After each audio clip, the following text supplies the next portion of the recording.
ಎಲ್ಲರಿಗೂ ನಮಸ್ಕಾರ. ನಾನು ನಿಮ್ಮ ಪ್ರೀತಿಯ ಜಾಸ್ಮಿನ್. ಜಾಸ್ಮಿನ್ ಯಾರು ಅಂತ ಕನ್ಫ್ಯೂಸ್ ಆದ್ರ? ಅಲಿಯಾಸ್ ರಿಷಾ ಗೌಡ. ರಿಷಾ ಗೌಡ ಗೊತ್ತಿಲ್ಲ ಅಂದರೆ ಏನು ಅರ್ಥ? Alias TV19 exclusive. ಸೊ ಇವತ್ತು ನಾನಿಲ್ಲಿ ಕೂತಿದ್ದೀನಿ ನಮ್ಮ ಟೀಮ್ನ ಇಂಟರ್ವ್ಯೂ ಮಾಡೋಕ್ಕೆ. ಸೊ ವೆಲ್ಕಮ್ ಆಸ್ಟಿನ್ನ ಮಹಾನ್ ಮೌನ ಟೀಮ್. ಸೊ ನೀವು ಡೈರೆಕ್ಟರ್ ಆಗಿ ತುಂಬ ಪ್ರೆಷರ್ ಇರುತ್ತೆ. ಸೊ ಈಗ ನೀವು ಫಸ್ಟ್ ಟೈಮ್ ಡೈರೆಕ್ಷನ್ ಮಾಡಬೇಕು ಅಥವಾ ಏನೋ ಒಂದು ಸ್ಟೋರಿ ಬರೀಬೇಕು ಅಂದಾಗ ಒಂದು ಖಾಲಿ ಪೇಪರ್ ಪೆನ್ ಅಂತೂ ಇಟ್ಕೊಂಡು ಕೂತಿರ್ತೀರ. ಸೊ ಆ ಡೇಸ್ಗೆ ನೀವು ನೆನೆಸ್ಕೊಂಡಾಗ ಸೊ ಹೇಗೆ ಇನ್ಸ್ಪಿರೇಷನ್ ಸ್ಟಾರ್ಟ್ ಆಯಿತು ನಿಮಗೆ? ಮತ್ತು ಪಾತ್ರಗಳು ಜೀವ ತುಂಬ್ತಾ ಹೋದ್ರಲ್ಲ, ಅದು ಹೇಗೆ ಸ್ಟಾರ್ಟ್ ಆಯಿತು ಅಂತ ಹೇಳ್ತೀರಾ? ಅದು ಕಷ್ಟದ ಕೆಲಸನೇ. ಸೊ ಫಸ್ಟ್ ಸ್ಟೋರಿ ಲೈನಪ್ ಮಾತ್ರ ಮಾಡ್ಕೊಳ್ತೀವಿ. ಸೊ ಸ್ಟೋರಿ ಲೈನಪ್ ಆದಮೇಲೆ ಆ ಪಾತ್ರಗಳು ಯಾವ ರೀತಿ ಇರಬೇಕು ಅನ್ನೋದನ್ನೊಂದು ಸ್ವಲ್ಪ ಅದ್ರ ಬರವಣಿಗೆಯಲ್ಲಿ ಇಂಪ್ರೂವೈಸ್ ಮಾಡ್ಕೊಳ್ತೀವಿ. ಸೊ ಅದು ಒಂದಷ್ಟು ಡ್ರಾಫ್ಟ್ಸ್ ಹೋಗುತ್ತೆ. ಸೊ ಈ ಸಿನಿಮಾದಲ್ಲಿ ನಂಗೆ ಏನು ಅಂಥ ಡ್ರಾಫ್ಟ್ಸ್ ಏನು ಹೋಗಲಿಲ್ಲ. ಲೈಕ್ ಅರೌಂಡ್ 4-5 ಡ್ರಾಫ್ಟ್ಸ್ ಹೋಗಿದ್ದರೂ ಹೆಚ್ಚು. ಸೊ ಫೈನಲ್ ಡ್ರಾಫ್ಟಲ್ಲೇ ಸ್ಕ್ರಿಪ್ಟ್ ಲಾಕ್ ಮಾಡಿಬಿಟ್ವಿ. ಆ್ಯಂಡ್ ಪಾತ್ರಗಳು ಅಷ್ಟೊಂದು ಅದೇ ಬರಿಬೇಕಾದ್ರೆ ಬಂದ್ಬಿಡ್ತದು. ಸೊ ಈ ಪಾತ್ರಕ್ಕೆ ಇಷ್ಟೇ, ಇಂತಿಂಥವ್ರು ಅಷ್ಟೇ. ಅದು ಬಿಟ್ಟು ಟಫ್ ಅನ್ನೋದೇನು ನನಗೆ ಟಫ್ ಅಂದಿದ್ದು ಯಾರು ಆ ಪಾತ್ರ ನಿರ್ವಹಿಸ್ಬೋದು, ಯಾರು ಆ ಪಾತ್ರನ ಮಾಡ್ಬೋದು, ಅದು ಚಾಲೆಂಜಿಂಗ್ ಆಗಿದ್ದಿದ್ದು ಅಷ್ಟೇ. ಬರೆಯೋದು ಬರೆದ್ಬಿಡ್ತೀವಿ ಈಸಿ, ಬಟ್ ಏನು ತೊಂದರೆ ಆಗಿಲ್ಲ ನನಗೆ. ಒಂದು 2 months ಹೇಳಿದ್ನಲ್ಲ, 2 monthsಲ್ಲೇ 2 ಕಂಪ್ಲೀಟ್ ಸ್ಕ್ರಿಪ್ಟ್ ರೆಡಿ ಆಗೋಗಿತ್ತು, ಲಾಕ್ ಆಗಿತ್ತು. So you had like 13 years of experience. So ನಿಮ್ಮ ಎಕ್ಸ್ಪೀರಿಯನ್ಸಲ್ಲಿ ಒಂದು ಸ್ಟಾರ್ ಅನ್ನೋದಿರುತ್ತೆ ನಿಮ್ಮ ಮನಸ್ಸಿಗೆ, ಅಥವಾ ಫೇವ್ರೆಟ್ ಸ್ಟಾರ್ಸು ಆ ಥರ ಇನ್ಸ್ಪಿರೇಷನ್ ತೊಗೊಂಡು. ಸೊ ಈಗ ನಾನು ಒಪ್ಕೊಂಡಿದ್ದು ಒಂದು ಮೇನ್ ಇಸ್ ಲೈಕ್ ಚಕ್ರವ್ಯೂಹದಲ್ಲಿ ನೀವು ಮಾಡಿದ್ದೀರಾ. ಸೊ ಅಪ್ಪು ಸರ್, ನಾನು ಅವ್ರದ್ದು ಫಸ್ಟ್ ಮೂವಿಯಿಂದ ಲಾಸ್ಟ್ ಮೂವಿವರೆಗೂ ನಾನು ಬಿಗ್ ಫ್ಯಾನ್. ನಾನು ಅಪ್ಪು ಸರ್ದು ಹೇಳ್ಬೇಕಂದ್ರೆ I have watched all his movie. ನಾನು ಲಿಸ್ಟ್ ಕೊಡ್ತೀನಿ, ಒಂದೊಂದಾಗ ಹೆಸರು ಹೇಳ್ತಾನೂ ಹೋಗ್ತೀನಿ. ಸೊ ನಿಮಗೆ ಆ ಥರ ಒಂದು ಸ್ಟಾರ್ ಅಂತ ಅವರಿಂದ ಏನಾದರೂ ಇನ್ಸ್ಪಿರೇಷನ್ ತಗೊಂಡಿದ್ದು ಇದೆಯಾ ನಿಮಗೆ ಮನಸ್ಸಿಗೆ ಹತ್ತಿರವಾದಂಥ? ಅದೇ ಹೇಳಿದ್ನಲ್ಲ, ಅಪ್ಪು ಸರ್ ಜೊತೆ ಕೆಲಸ ಮಾಡಿದ್ದೆ ಚಕ್ರವ್ಯೂಹದಲ್ಲಿ. ಸೊ 1.5 year ನಾವೇನು ಕಲ್ತ್ವಿ ಅಲ್ಲಿ? ಕೆಲಸದ ಜೊತೆ ಅವ್ರ ಹಾವಭಾವ ಕಲಿಬೇಕಲ್ವ. ಅಟ್ಲೀಸ್ಟ್ ಆ ಅವ್ರದ್ದೊಂದು ಸ್ವಲ್ಪನಾದರೂ ಕಲ್ತ್ಕೊಂಡು ನಾವೇನು ಅವ್ರು ಹೇಗಿದ್ರು ಯಾರಿಗೂ ಹೇಳೋ ಅವಶ್ಯಕತೆ ಇಲ್ಲ. ಆ ಥರ ಅಟ್ಲೀಸ್ಟ್ ಸ್ವಲ್ಪ ಆದರೂ ನಾವಿದ್ದರೆ ಸಾರ್ಥಕ ಅನಿಸುತ್ತೆ. ಡಿಸಿಪ್ಲಿನು, ಹಾರ್ಡ್ ವರ್ಕು, ಡೆಡಿಕೇಶನ್ನು ಅದೆಲ್ಲ ಅವ್ರು ನೋಡಿದಾಗಲೇ ಗೊತ್ತಾಗ್ಬಿಡುತ್ತೆ. ಅಲ್ಲಿ 1.5 year ನಾನು ವರ್ಕ್ ಮಾಡಿರೋದ್ರಲ್ಲೇ ಸುಮಾರು ಕಲ್ತಿದ್ದೀನಿ ಅಪ್ಪು ಸರ್ ಹತ್ರ. ಸೊ ಪ್ರಕೃತಿ ಅವರೇ, ನಿಮಗೆ who is your favourite actress? Like ಯಾರು ಹಳೆ ಕಾಲದಾಗಲಿ ಇವಾಗಲಾಗಲಿ inspiration, like okay I want to grow like this, ಅಥವಾ ನಾನು ಈ ಥರ ಕೆಲಸ ಮಾಡಬೇಕಂತ ಇದೆಯಾ? ನಿಜ ಹೇಳಬೇಕು ಅಂದರೆ ನನಗೆ ಗೊತ್ತಿಲ್ಲದೆ ಇರೋ ಆ್ಯಕ್ಟ್ರೆಸ್ನ ನಾನು ನೋಡಿ I don't idolise like that. But ನನಗೆ ನನ್ನ ಫಸ್ಟ್ ಸೀರಿಯಲಿಂದ ನನಗೇನು ಅನ್ನಿಸ್ತಿದೆ ಅಂದರೆ ನಾನು ಸ್ವಾತಿ ಅಕ್ಕ ಥರ ಆಗಬೇಕು ಅಂತ. Because as much as she is a wonderful actress, she is also wonderful person. ಅವರು ಸೆಟ್ಟಿಗೆ ಬಂದಾಗ ಒಂದು ಕಳೆ ಬರುತ್ತಲ್ಲ, ಅದನ್ನ ಐ ಥಿಂಕ್ ನಾವು 3 ಜನ ಸ್ವಾತಿ ಅಕ್ಕನ ಹೊಗಳ್ಬೇಕು ಅಂದರೆ 1 hour 2 hours ಕೂತ್ಕೊಂಡು ಮಾತಾಡ್ಬೋದು. ಅಷ್ಟು ಒಳ್ಳೆ ವ್ಯಕ್ತಿ, ಅಷ್ಟು ಒಳ್ಳೆ ಆರ್ಟಿಸ್ಟು. ಸೊ ನಾನು ಫಸ್ಟ್ ಸೀರಿಯಲಿಂದನೂ ಅವ್ರಿಗೆ ಹೇಳ್ತಾ ಬಂದಿದ್ದೀನಿ, ಅಕ್ಕ ನಿಮ್ಮ ಹತ್ರ ನಾನು ಎಷ್ಟು ಕಲಿತೀನೋ ಅಷ್ಟು ಬರೋ ಸೀರಿಯಲ್ಸಲ್ಲಿ ಪ್ರಾಜೆಕ್ಟ್ಸಲ್ಲಿ ಕಲ್ತ್ಬಿಡ್ತೀನಿ. I just want to become like you ಅಂತ. ಸೊ ಎಲ್ಲೋ ಒಂದು ಕಡೆ ನನಗೆ ಅವರೇ ಮೈಂಡಲ್ಲಿ ಐಡಲ್ ಆಗಿದ್ದಾರೆ. ಹೇಗೆ ಸೆಟಲ್ ಬಿಹೇವ್ ಮಾಡ್ತಾರೆ, ಎಲ್ಲರ ಜೊತೆ ಹೇಗೆ ನಡ್ಕೋತಾರೆ, ಅವರಿಂದಾನೇ ಕಲ್ತ್ಕೊಂಡು ನಾನು ಅದ್ರ ಮೇಲೆ ಬಿಲ್ಡ್ ಮಾಡ್ತಿರೋದು. So she is my idol. Yeah, so finally we are coming. ನಾನು ಒಂದು ಕ್ವಶನ್ ಕೇಳೋಣ. ಹೇಳಿ. ಮೀಟಿಂಗ್. ನಿಮ್ಮ ಪಾತ್ರ ಡಿಸೋಜಾ ಜೊತೆ ಹೇಗೆ ಅನಿಸ್ತು? ಜಾಸ್ಮಿನ್ ಡಿಸೋಜಾ ಆನ್ಸರ್ ಮಾಡಬೇಕಾ ಈ ಕ್ವಶನ್ಗೆ? ಸ್ಲ್ಯಾಪಿಂಗ್ ಸೀನ್ ಹೇಗಿತ್ತು? ಈ ಹುಡುಗಿ ಸ್ಲ್ಯಾಪಿಂಗ್ ಸೀನ್ ಬಿಡ್ತಾ ಇಲ್ಲ ನನಗೆ. C I am very happy. D'Souza sir, ಅದು ಬಾಲ್ವಾಡಿ ಸರ್ ನನ್ನ ತಂದೆ ಕ್ಯಾರೆಕ್ಟರ್ ಮಾಡಬೇಕಾದ್ರೆ ನನಗೆ ತುಂಬ ಎಕ್ಸೈಟ್ಮೆಂಟ್ ಇತ್ತು. ಲೈಕ್ ಕೆಲವೊಂದು ಟೈಮ್ ನಾನು ನಿಜವಾಗ್ಲೂ ಹತ್ತಿದ್ದು ಇದೆ ಸೆಟ್ಟಲ್ಲಿ, ಲೈಕ್ ಸೀನ್ಗೋಸ್ಕರ ರಿಯಲ್ ಆಗಿ ಬರಲಿ ಅದು ಅಂತ ಹೇಳಿ. ಅದು ಫೀಲ್ ಆಗ್ತಾ ಭಯ ಇನ್ನೂ ಇತ್ತು ಬಾಲು ಸರ್. ಆಲ್ರೆಡಿ ಒಂದು ಸಿನಿಮಾ ಅವ್ರ ಜೊತೆ ಮಾಡಿದ್ರಿಂದ ಅದೊಂದು ಹೀಲ್ ಕ್ಯಾರಿ ದಟ್. ಅವ್ರ ಜೊತೆ ಆ್ಯಕ್ಟ್ ಮಾಡೋದು ತುಂಬ ಈಸಿ ಅನ್ನೋದಕ್ಕಿಂತ ಅವ್ರಿಗೆ ನ್ಯಾಚುರಲ್ ಆಗಿ ಬೇಕು. ಸೊ ಒಂದು ಸೀನ್ ಬರುತ್ತೆ, ಕಪಾಲ ಮೋಕ್ಷ ಏನಿಲ್ಲ ಅವ್ರು ಹೇಳೋದು ಹಿಂಗೆ ಎತ್ತು ಬಿಸಾಕ್ಬಿಟ್ರು ಹೌದಾ? Real ಆಗಿರ್ತಿದ್ದಾರೆ. ರಿಯಲ್ ಆಗಿ ಬರ್ಲಿ ಅಂತ. ಪುಲ್ಡ್ ಮೈ ಏಜ್ ರಿಯಲ್ ಆಗಿ ಈಸ್ ಲೈಕ್ ಫಸ್ಟೇ ಹೇಳ್ಬಿಟ್ರು 2 ನಿಮಿಷ ನೋವಾಗತ್ತೆ ತಡ್ಕೊಬಿಡು ಏನಾಗಲ್ಲ. ಆ ನೋವೇ ಕ್ಯಾರಿ ಆಯ್ತು, ಸಖತ್ತಾಗಿ ಬಂತು scene. So he pulled my hairs and he pushed me. So ಆ ಕ್ಯಾರಿನೆಸ್ ಅಥವಾ ಇದಕ್ಕೆ ನನಗೆ ತುಂಬಾ ಒಳಗಡೆ ಇನ್ ಡೆಪ್ತ್ ಹೋಗಕ್ಕೆ ಹೆಲ್ಪ್ ಆಯ್ತು. ಸೊ ಆ ತರ ಆಕ್ಟರ್ಸ್ ಇರೋದ್ರಿಂದಾನೇ ಈಗ ಯಂಗ್ಸ್ಟರ್ಸ್ ನಾವ್ಗಳು ಏನೋ ಒಂದು ಬರೀ ಕಲಿಬೇಕು. ಬರೀ ಹೊಡಿಯೋದು ಅಂತ ಅಲ್ಲ, ಅದ್ರಲ್ಲಿ ತುಂಬಾ ತುಂಬಾ ಇದೆ, ಪ್ರೀತಿ ಇದೆ. ಆ ಅದನ್ನ ನಾವು ಪ್ರೀತಿ ಹಂಗೆ ಸಿನಿಮಾದಲ್ಲಿ ಮಾಡಿಸ್ತಾ ನೋಡ್ತೀವಿ. ಇದೆ. ಸೊ ಯಾ ಬಿಕಾಸ್ ಕೇರಿಂಗ್ ಇದೆ, ತಂದೆದು ಕೇರಿಂಗ್ ಇದೆ. ಹೊಡಿಯೋದು ಮಾತ್ರ ಅಂತ ತೋರಿಸಿರೋದಂತ ಅಲ್ಲ, ಆ ತಂದೆದು ಪ್ರೀತಿನ ಆ ಮಗಳ ಮೇಲೆ ಬಾಂಧವ್ಯ ಎಷ್ಟಿರುತ್ತೆ, ಒಂದ್ ತಂದೆ ಮಗಳ ಸಂಬಂಧನ ಎಷ್ಟು ಅದ್ಭುತವಾಗಿ ತೋರಿಸ್ಬೋದು ಅಷ್ಟು ಚೆನ್ನಾಗಿ ತೋರಿಸಿದ್ದಾರೆ. I am very happy. Wish ನಮ್ಮ ಡ್ಯಾಡಿನೂ ಒಂದ್ ಸ್ವಲ್ಪ ಸಿಮಿಲರ್ ಹಿಂಗೇನೆ. So almost he is 50%.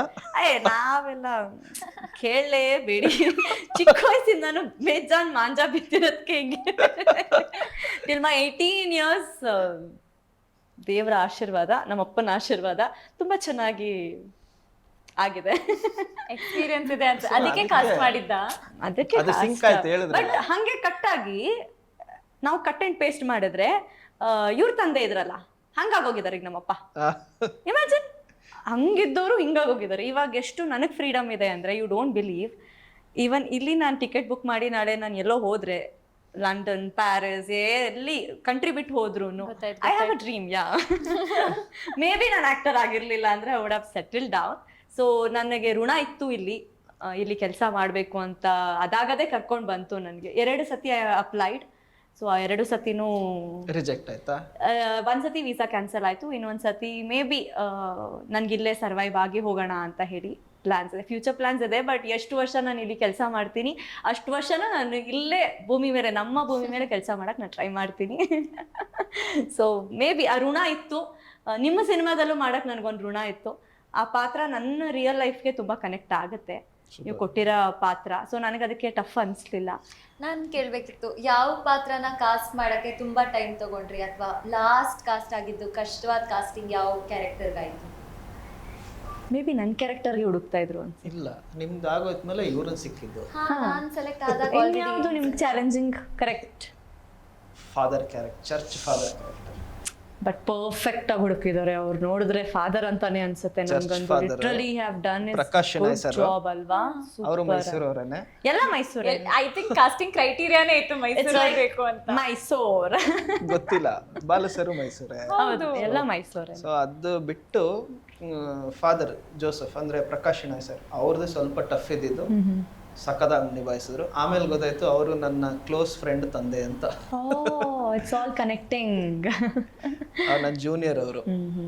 ನೀವೇನ್ ಹುಡುಕ್ತಿದ್ರಿ ಆ ಪಾತ್ರಕ್ಕೆ, ಇದೇ ಬೇಕು ಅಂತ? ಆ ಕ್ಯಾರೆಕ್ಟರ್ ಇದೆ ಹಂಗೆ, ನೀವು ನೋಡಿದ್ರೆ ಗೊತ್ತಾಗುತ್ತಲ್ಲ ಆ ಪಾತ್ರ ಹೆಂಗೆ, ಅದು ಎಷ್ಟು ಪ್ರಾಮಿನೆನ್ಸ್ ಕೊಡುತ್ತೆ, ಅದನ್ನ ಯಾರು ಹ್ಯಾಂಡಲ್ ಮಾಡ್ತಾರೆ ಅನ್ನೋದು ಯೋಚನೆ ಮಾಡೇನೆ ಫೈನಲ್ ಲಾಸ್ಟಲ್ಲಿ ಸಿಕ್ಕಿದೆ ಅವರು. ಇನ್ನೆಲ್ಲ ಪಾತ್ರಗಳು ಆಗೋಗಿತ್ತು, ಫಾದರೇ ಸಿಕ್ತಿಲ್ಲ. ಶೂಟಿಂಗ್ ಪೋಸ್ಟ್ಪೋನ್ ಆಗ್ತಾ ಇದೆ, ಚರ್ಚ್ ಪೋಸ್ಟ್ಪೋನ್ ಆಗ್ತಾ ಇದೆ, ಫಾದರೇ ಇಲ್ಲ ಚರ್ಚಲ್ಲಿ. ಸೊ ಅದು ಒಂದೇ ಚಾಲೆಂಜಿಂಗ್ ಆಗಿದ್ದಿದ್ದು, ಇನ್ನೆಲ್ಲರೂ ಈಸಿ.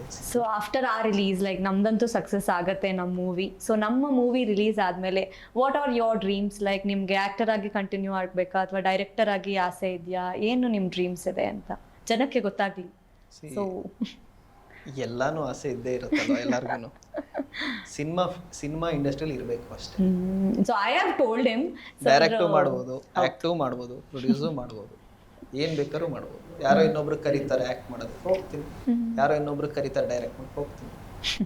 ನನ್ನ ಪರ್ಸನಲ್ ಎಕ್ಸ್ಪೀರಿಯನ್ಸ್ ಪ್ರಕಾರ ನಮ್ಮ ಕನ್ನಡ ಇಂಡಸ್ಟ್ರಿಗೆ ಒಂದು ಒಳ್ಳೆ ಡೈರೆಕ್ಟರ್ ಅಂತೂ ಆಗ್ತಾರೆ ನಮ್ಮ ವಿನಯ್ ಸರ್.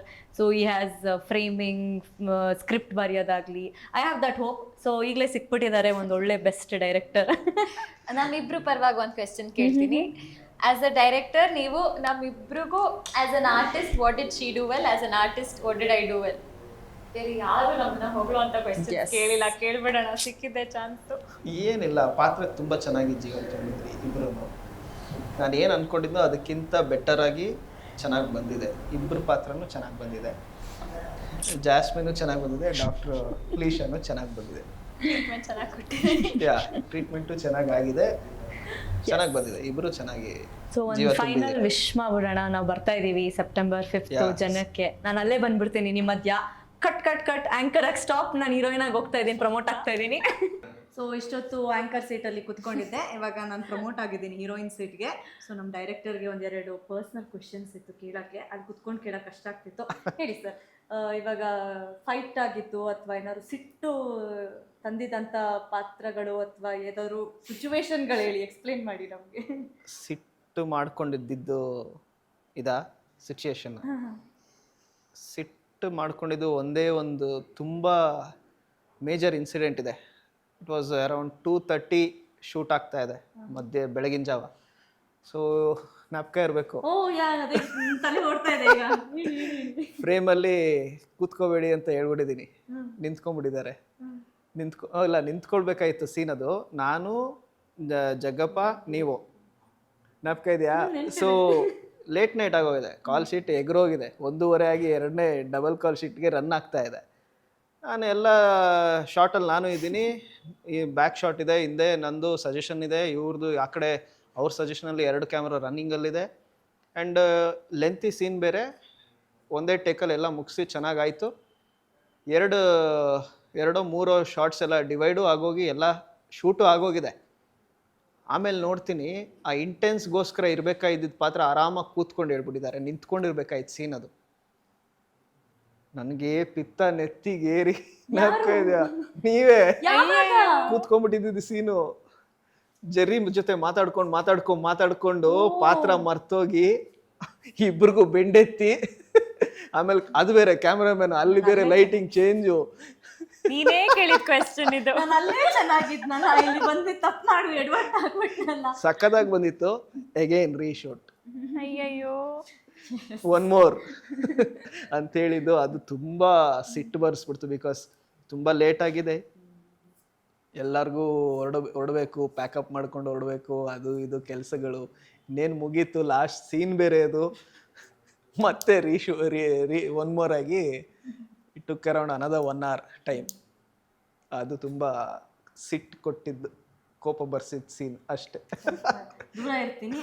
ಇವ್ರದ್ದು ಬಗ್ಗೆನೂ ಒಂದ್ ಸ್ವಲ್ಪ ಹೇಳ್ಬಿಡಿ, ಇವ್ರ ಮೇಲೆ ಏನು ಸಿಟ್ಟು ಬಂದಿಲ್ಲ? ಡಾಕ್ಟರ್ ಸಿಟ್ಟು ಬರ್ಸಲ್ಲ, ಸಿಟ್ಟು ಆ ಥರ ಏನು ಬಂದಿಲ್ಲ. ಸಿಟ್ಟು ಕಮ್ಮಿ ಮಾಡ್ತಾರೆ ಡಾಕ್ಟರ್. ಬಂದಿದ್ಯಾ? ಇಲ್ವೇ ಇಲ್ಲ ಪಾಪ. ಇದು ಯಾವ ತರ ಮೋಸ, ನಾನು ಮಧ್ಯದಲ್ಲಿ ತಗ್ಲಾಕೊಂಡ್ಬಿಟ್ಟಿರ್ತೀನಿ. ಸೊ ಫನ್ಸ್ ಅಪಾರ್ಟ್, ಸೊ ಎಕ್ಸ್ಪೀರಿಯನ್ಸ್ ಅಂತೂ ತುಂಬಾ ಚೆನ್ನಾಗಿತ್ತು. ಹೌದು. ಸೊ ನಾವು ಬರ್ತಾ ಇದೀವಿ September 5th we are coming Austin ಮಹಾನ್ ಮೌನ. ನೀವೆಲ್ಲ ಹೇಗೆ ಸಿನಿಮಾ ನೋಡ್ತಾ ಇದ್ದೀರಾ? ನಾನು ಆಸ್ ಅ ಹೀರೋಯಿನ್ ನಾನು ಫಸ್ಟ್ ಟೈಮ್ ನೋಡ್ತಾ ಇದ್ದೀನಿ, ಬಿಕಾಸ್ ಡಬ್ಬಿಂಗ್ ಮಾಡೋ ಚಾನ್ಸ್ ಕೊಟ್ಟಿಲ್ಲ ನಮ್ ಸರ್. ಹೌದು, ಆಕ್ಚುಲಿ ನಾವಿಬ್ರು ಸಿನಿಮಾ ನೋಡಿಲ್ಲ, ಸರ್ ನಮ್ಗೆ ಇವತ್ತವರೆಗೂ ಬಿಟ್ಕೊಟ್ಟಿಲ್ಲ, ಒಂದು ಸ್ಕ್ರೀನಿಂಗ್ ಕೊಟ್ಟಿಲ್ಲ ನಮ್ಮಿಬ್ರಿಗೂ. ಸೊ ನೀವು ಹೇಗೆ ನೋಡ್ತಾ ಇದ್ದೀರಾ, ನಾವು ಹಾಗೆ ಕುತೂಹಲದಲ್ಲಿ ಕಾಯ್ತಾ ಇದ್ದೀವಿ. ಸೊ ನಿಮ್ಮ ಪ್ರೀತಿ ವಿಶ್ವಾಸ ನಮ್ಮ ಸಿನಿಮಾ ಮೇಲೆ ಇರಲಿ, ಹೊಸ ಪ್ರಯತ್ನ, ಸಿನಿಮಾ ಗೆಲ್ಸಿ. ಯಾವತ್ತು ಬರ್ತಾ ಇದ್ದೀವಿ? September 5th. ಎಲ್ಲರೂ ಥಿಯೇಟರ್ಗೆ ಬಂದು ನೋಡಿ. Thank you so much. Thank you.